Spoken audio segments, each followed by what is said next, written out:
Supremo decide que Estado é responsável por danos cometidos por tabeliães e oficiais de registro. O cidadão, ele não pode, ele está se valendo de um serviço de natureza pública. Ele não pode viver em sociedade se ele não tiver os atos da sua vida civil todos objeto de registro. O Ministério Público Federal arquiva inquérito sobre acidente que matou o ex-governador Eduardo Campos. STJ manda soltar 8 funcionários da Vale e autoriza a adoção de medidas cautelares ao grupo. Procuradoria-Geral da República quer envio de denúncia contra ex-políticos do Progressistas para a 13ª Vara Federal de Curitiba. Arquivado inquérito contra o ex-prefeito Fernando Haddad por suspeita de lavagem de dinheiro em pagamento de dívidas de campanha. Descumprimento de contrato e desrespeito ao Código de Defesa do Consumidor. Às vésperas do Carnaval, o PROCON do Distrito Federal multou agências de viagem. O valor passa de R$500 milhão.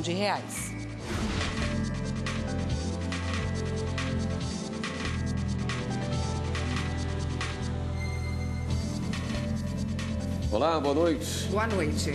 Os ministros do STF começaram a julgar nesta tarde, em conjunto, 8 ações que tratam da Lei de Responsabilidade Fiscal, todas sob relatoria do ministro Alexandre de Moraes. Os ministros também finalizaram o julgamento iniciado na sessão extraordinária desta manhã. O plenário considerou que é responsabilidade do Estado os danos cometidos por tabeliães e oficiais de registro particulares. A repórter Carla Lucena acompanhou e ao vivo tem os detalhes para a gente. Boa noite, Carla.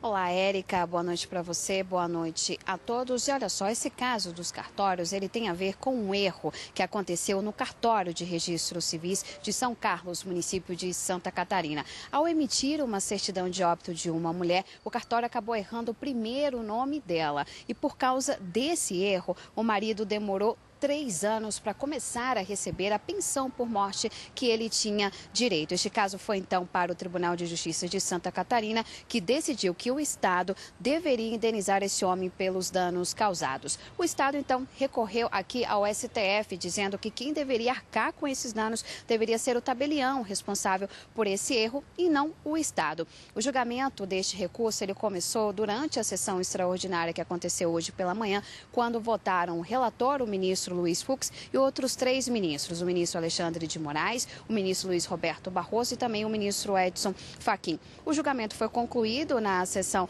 desta tarde e, por maioria, os ministros decidiram acompanhar o relator, o ministro Luiz Fux, que disse que os cartórios prestam um serviço de natureza pública, inclusive são remunerados por taxas estabelecidas em lei e, portanto, então, cabe ao Estado fazer essa indenização. E olha só, a decisão de hoje do plenário do STF, ela deverá ser seguida por todos os juízes e tribunais do país na hora de julgar casos semelhantes. Vamos então acompanhar na reportagem como foi finalizado esse julgamento. À tarde, a ministra Rosa Weber disse que os cartórios realizam serviços públicos e, por isso, o Estado é responsável pelos erros cometidos por tabeliães e oficiais de registro. O cidadão, ele não pode, ele está se valendo de um serviço de natureza pública. Ele não pode viver em sociedade se ele não tiver os atos da sua vida civil todos objeto de registro. A ministra Carmen Lúcia lembrou que todos dependemos dos cartórios. E enquanto for assim, o poder público é obrigado a reparar danos causados por erros cartoriais. Enquanto dependemos de cartório e dependemos, é preciso que se afirme realmente a responsabilidade. Neste caso, temos, pela circunstância de, como diz a ministra Rosa, em que uma pessoa, como neste caso, em que, por um ato equivocado que provoque danos no seu patrimônio de bens jurídicos, acabe ficando um longo tempo sem exercer os seus direitos. Também votaram assim na sessão desta tarde os ministros Ricardo Lewandowski, Celso de Mello e Dias Toffoli. Se trata de um serviço obrigatório para o particular. O particular não pode fugir de ter uma certidão de nascimento ou de uma certidão de óbito, ou, ao transferir um imóvel, de munir-se de uma escritura pública devidamente registrada, Portanto, é um serviço público de natureza obrigatória. Atualmente, ele é um agente público. Conservou-se a denominação de serventuário, mas, na realidade, é um agente público. Pouco importa que não receba dinheiro do Tesouro, como acontece com os serventuários, quando recebem das partes os emolumentos definidos em lei. Já o ministro Marco Aurélio votou contra a responsabilidade do Estado nesses casos. Ele não responde por atos de notários e de registradores, pouco importando a receita do cartório respectivo. Os ministros ainda determinaram que o Estado tem o dever de processar o tabelião ou o oficial de registro que errou para recuperar os recursos públicos gastos com indenizações. A consultora jurídica da TV Justiça, Karina Zucoloto, está aqui e tem outros detalhes dos julgamentos da turma. Oi, Karina, boa noite. Boa noite, William. Boa noite, Karina. Além deste caso aí que a gente viu, que a Carla descreveu na reportagem dela, outro julgamento também foi iniciado hoje na sessão, né? Iniciado, mas não finalizado e ainda sem data para retomada no plenário do Supremo Tribunal Federal. O ministro Dias Toffoli iniciou o julgamento de 8 ações de controle concentrado de constitucionalidade, 7 ADIs e 1 ADPF, e que discutem a inconstitucionalidade da Lei de Responsabilidade Fiscal, uma lei que foi criada no ano de 2000 e que serve como um código de conduta para todos os administradores no Brasil, seja no âmbito federal, estadual e municipal, dos 3 poderes, executivo, legislativo e judiciário. O principal objetivo da Lei de Responsabilidade Fiscal é estabelecer alguns limites para os gastos do dinheiro público, estabelecendo regras que esses administradores, esses gerenciadores devem ter, devendo inclusive prestar contas sobre o quanto gasta desses recursos públicos e como eles gastam. E deve haver uma prestação de contas, inclusive, e caso seja desrespeitado, haverá uma punição prevista nessa legislação. E essa lei de 2000 é alvo de diversos ataques de inconstitucionalidade, vamos dizer assim, inconstitucionalidade material. Alega-se nessas ações que foram trazidas e cujo julgamento foi iniciado hoje à tarde, que diversos dispositivos da lei estariam em confronto com princípios da Constituição e com normas constitucionais. Então, um dos limites, um dos artigos bastante discutidos e bastante atacados, e diz que há uma inconstitucionalidade, é o artigo 20, que fala de uma limitação de contratação de pessoal. Então, haveria um limite para o gasto com pessoal e que isso violaria o princípio da autonomia financeira dos estados e o princípio da violação da separação dos poderes. Esse é apenas um dos argumentos. Em uma das ações, questiona-se também uma inconstitucionalidade formal, ou seja, quando a lei foi criada, o devido processo legislativo para a criação e a tramitação do projeto de lei no Congresso Nacional não teria seguido à risca o que a Constituição determina e que isso acarretaria, consequentemente, a inconstitucionalidade da norma. Mas esse julgamento, que é já o julgamento do mérito, porque uma liminar já foi concedida lá atrás, quando a lei foi criada, mas agora vem o julgamento de mérito, deve ser retomado em uma outra sessão, porque para amanhã o ministro Dias Toffoli já determinou e os ministros já concordaram que segue a pauta que já está publicada no site do Supremo Tribunal Federal, com os julgamentos previstos para amanhã, quinta-feira, na sessão plenária. Karina, você já adiantou agora que esse assunto não deve voltar amanhã. Você destacaria, então, para a sessão dessa quinta-feira? São vários assuntos diferenciados na pauta de quinta-feira, mas tem 3 embargos de declaração num recurso extraordinário aqui do Supremo Tribunal Federal, todos da relatoria do ministro Luiz Fux, e que discute possível contradição no acórdão. Um dos embargos de declaração pede a modulação dos efeitos num recurso extraordinário em que o Supremo Tribunal Federal decidiu que incide sim o ISS nas operadoras de planos de saúde. E aí o argumento vem para saber se existe mesmo essa omissão e a possibilidade de modulação dos efeitos da decisão.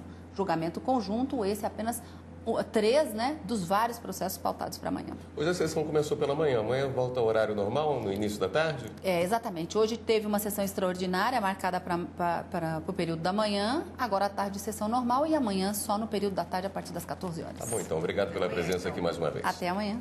O Ministério Público Federal arquivou a investigação sobre a morte do ex-governador de Pernambuco, Eduardo Campos, sem determinar a causa exata do acidente. O então candidato à presidência da República viajava para cumprir a agenda de campanha com mais 6 pessoas em agosto de 2014, quando o avião caiu. Foi em Santos, no litoral de São Paulo, e ninguém sobreviveu. Em agosto de 2018, a Polícia Federal concluiu o inquérito e apresentou 4 causas possíveis para o acidente: colisão com elemento externo, desorientação espacial, falha de profundor e falha de compensador de profundor. Nesta quarta-feira, o Ministério Público Federal divulgou que, apesar das diversas perícias e diligências realizadas pela Polícia Federal, não foi possível determinar a causa exata da queda da aeronave, nem definir os responsáveis. As 4 hipóteses indicadas pela Polícia Federal não puderam ser comprovadas ou ter a probabilidade quantificada. Apenas uma delas pode ter ocorrido ou várias de forma combinada. Segundo o MPF, foi impossível determinar a causa exata do acidente por conta da inoperância ou ausência de equipamentos na cabine de comando do avião. O gravador de vozes não estava funcionando. Além disso, a falta de gravador de dados de voo também interferiu no andamento das investigações. Atualmente, a instalação do equipamento não é exigida pela Agência Nacional de Aviação Civil em aviões de pequeno porte, como o que levava o ex-governador. Diante dessa situação, o procurador da República, Tiago Lacerda Nobre, responsável pelo caso, resolveu arquivar o inquérito. O Tribunal de Justiça de São Paulo arquivou a ação penal contra o ex-prefeito Fernando Haddad por lavagem de dinheiro, formação de quadrilha e corrupção passiva. Em setembro do ano passado, o Ministério Público havia denunciado Haddad por suspeita de que tivesse pedido R$2.600.000 à construtora UTC Engenharia para pagamento de dívidas de campanha. Segundo a denúncia, o pedido de recursos ao ex-presidente da UTC, Ricardo Pessoa, entre abril e maio de 2013, foi feito por meio do então tesoureiro nacional do PT, João Vacari Neto, para pagamento de uma gráfica. De acordo com o voto do relator, o desembargador Vico Manhas, Haddad cancelou o contrato de construção do túnel estipulado com a UTC em fevereiro de 2013. Por isso, é descabido falar em favorecimento da construtora nesse caso. A Procuradora-Geral da República, Raquel Dodge, pediu ao Supremo Tribunal Federal o envio da denúncia contra ex-parlamentares do Partido Progressistas à 13ª Vara Federal de Curitiba. Os ex-deputados João Pisolatti, Mário Negromonte, Luiz Fernando Faria e José Otávio Germano são investigados por envolvimento em esquema de corrupção na Petrobras, investigado pela Operação Lava Jato. Eles são acusados de receber vantagem indevida dos contratos firmados pela empresa entre 2006 e 2014. A denúncia foi recebida pela 2ª Turma do Supremo em março do ano passado. E no próximo bloco, o fazendeiro é condenado por desmatamento de floresta nativa em estação ecológica no Pará. Além de recuperar a área destruída, o fazendeiro terá que pagar uma multa de R$1 milhão pelos danos causados.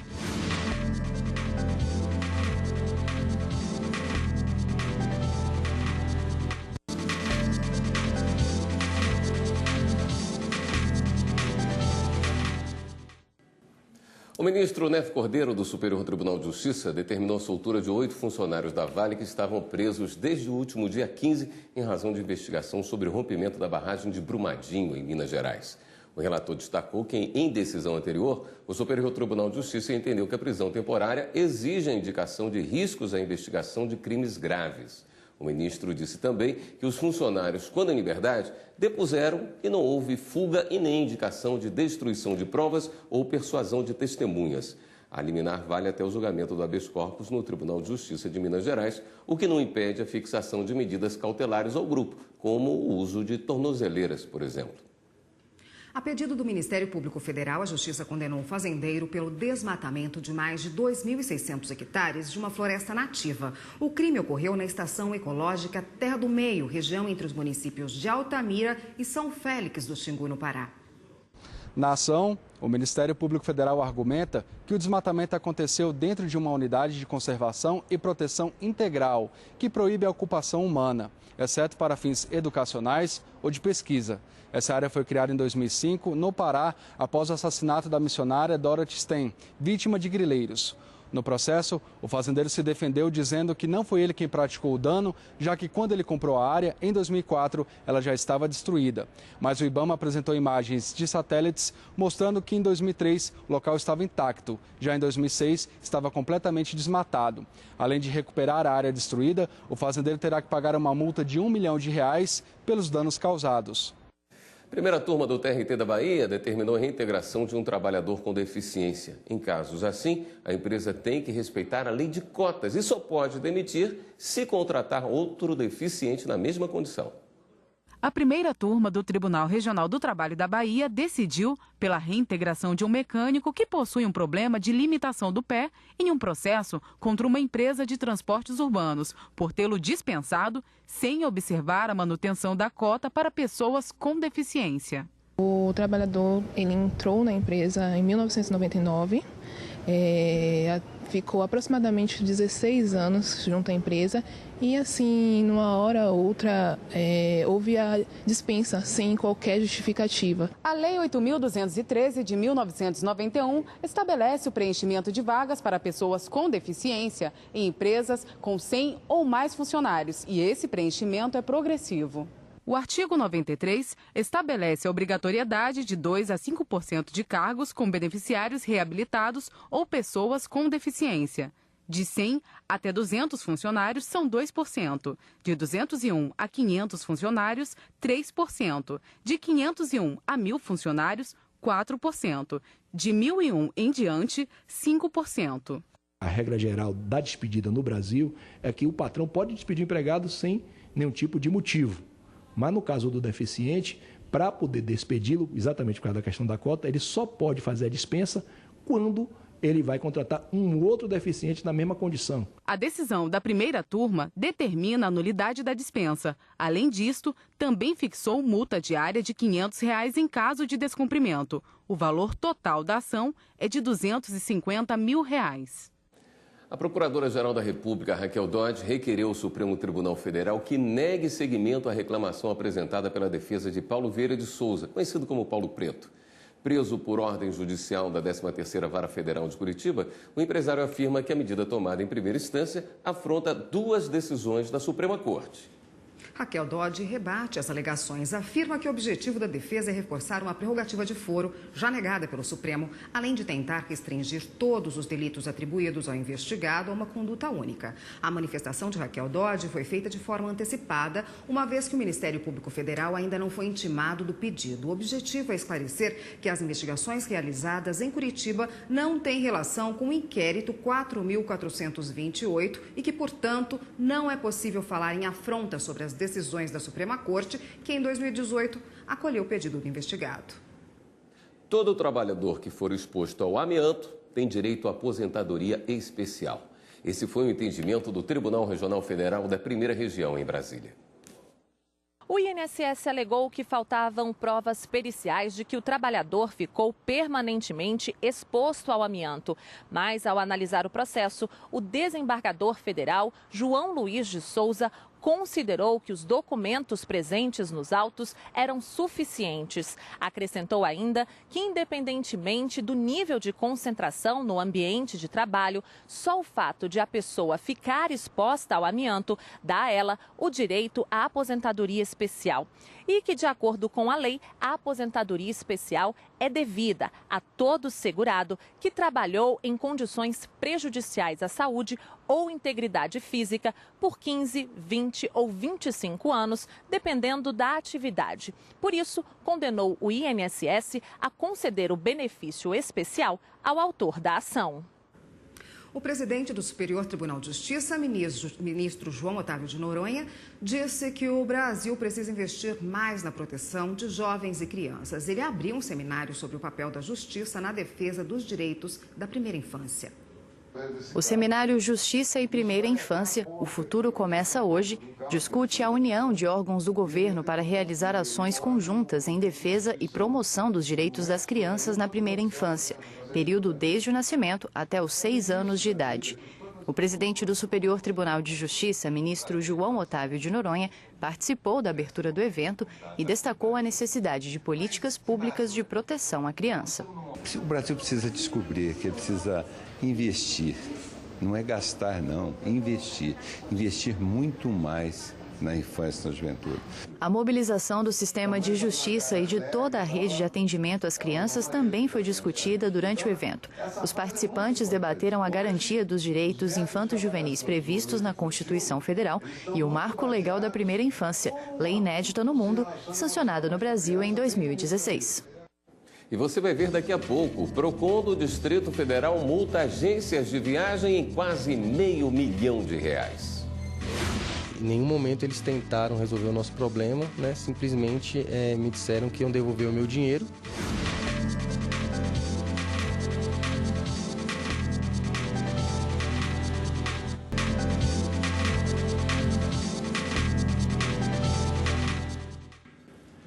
Às vésperas do Carnaval, o Procon do Distrito Federal multou agências de viagem em quase R$500 milhão.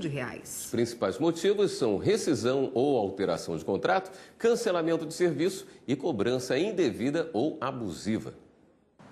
No celular, as fotos da casa onde Bruno e mais 17 parentes vão passar o Carnaval. É uma residência bonita e confortável na beira da praia em Salvador. Mas para fazer o passeio, Bruno passou por uma baita dor de cabeça. Ele comprou as passagens em setembro do ano passado. 3 meses depois, a agente de viagem avisou que o voo foi cancelado. Queria colocar os passageiros num outro voo, com muitas escalas e em horários que reduziriam em 2 dias o tempo do passeio. Bruno não aceitou. Em nenhum momento eles tentaram resolver o nosso problema, né? Simplesmente me disseram que iam devolver o meu dinheiro, que era mais do que obrigação, né? E quando fizeram isso, ainda descontaram um valor de uma multa rescisória, como se eu tivesse dado causa à rescisão. Quando, na verdade, quem rescindiu o contrato, quem não cumpriu com o contrato, foi a empresa. O advogado teve que comprar passagens mais caras em outra companhia e pensa em entrar na justiça contra a agência de viagem. No Procon do Distrito Federal, fomos em busca de informações sobre como agir nesses casos. E não é que o chefe de gabinete também teve dor de cabeça com a mesma agência de viagem. Vinícius comprou uma passagem para Miami, mas não poderá viajar e pediu cancelamento. Aí veio a surpresa. A multa era bem maior do que estava escrito no contrato. Quando você teve uma proposta que foi de 20% de multa e depois, no momento em que eu fui cancelar, foi me dada outra informação que não estava clara no contrato, isso de fato é ilegal. A agência de viagem procurada tanto pelo Vinícius quanto pelo Bruno é a empresa do setor com o maior número de reclamações aqui no Procon do Distrito Federal. Do ano passado para cá, ela recebeu multas que somam R$177 mil. No total, a multa para todas as agências e operadoras de viagem aplicadas pelo Procon chega a quase R$500 milhão. Os principais motivos são rescisão ou alteração do contrato, cancelamento de serviço e cobrança indevida ou abusiva. O Procon orienta o consumidor. Faça pesquisa sobre a agência de viagem. Leia o contrato com bastante atenção antes de assinar. E guarde todas as mensagens, documentos e material publicitário. Vale também ficar ligado nas ofertas. É importante que no momento em que ele pegar aquela oferta, ele registrar, para que depois, se de alguma forma passarem outra informação para esse consumidor, ele possa contradizer essa informação. O site consumidor.gov.br pode ajudar a quem passa por algum problema. O consumidor registra a reclamação e o site faz uma espécie de intermediação entre a empresa e o consumidor, em busca de uma solução mais rápida e tranquila. E agora vamos dar um giro na rede para saber das últimas notícias.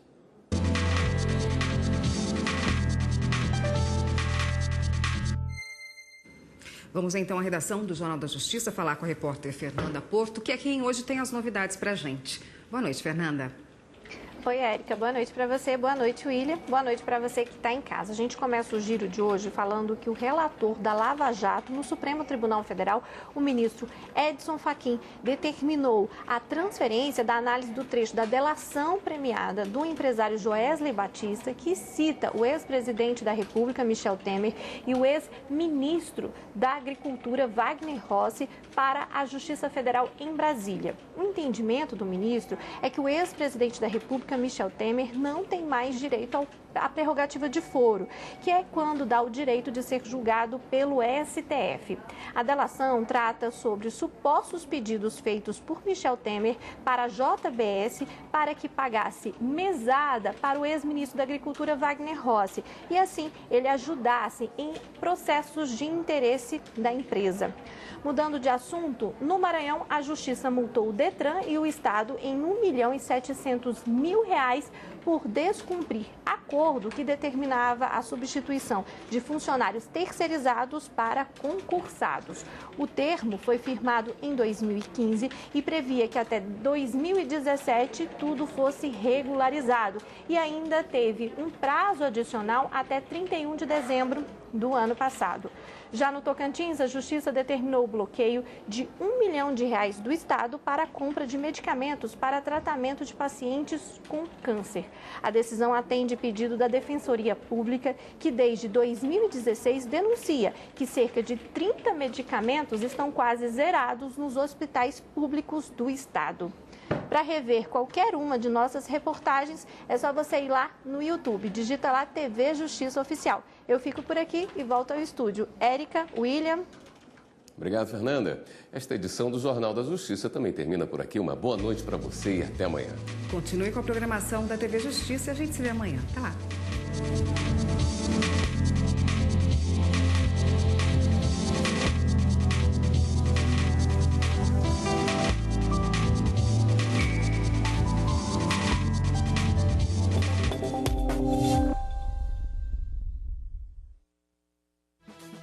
Quando você não estiver assistindo a TV Justiça e quiser acompanhar as notícias do Poder Judiciário, sintonize 104,7 e ouça a Rádio Justiça. Aqui você fica sabendo tudo o que o Poder Judiciário faz para que o Brasil seja um país mais justo e sério. Na Rádio Justiça você também ouve boa música, notícias em geral e muita prestação de serviço. Assim você pode exercer cada vez mais os seus direitos. Cada movimento aqui dentro é feito pensando em você. Esta rádio é sua. Você ouve a Rádio Justiça quando quiser e onde estiver. No trânsito, em casa, no trabalho, em 104,7 ou pela internet. E também via satélite. Rádio Justiça. Sintonize seus direitos.